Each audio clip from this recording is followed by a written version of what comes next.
Үчүнчү эреже ороз айында дагы баса белгилей турган нерсе бул жанагы ихлас менен сүннөткө дал келиш. Ушул нерсеге аябай көңүл бурайлы. Эмнеге? Ихлас менен орозоңузду сактайсыз, сообун. Ал эми сүннөт менен сиз бидаттардан улак болосуз. Себеби бул бидат нерсе сүннөттүн душманы. Ал эми ихласты түшүнбөсөңүз сооптон кур каласыз. Ошон үчүн Алла Таалам Куранда не дейт? Лиябулувакум айюкум ахсану амала.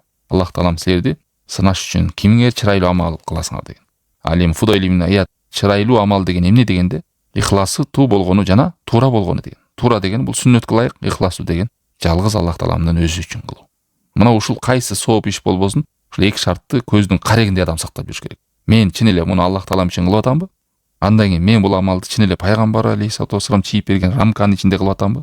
Бир адаттын негизинде эмес, же бирөөдөн көргөндүгүнө эмес, же эл үркөзө кош үркүп жасап атамбы?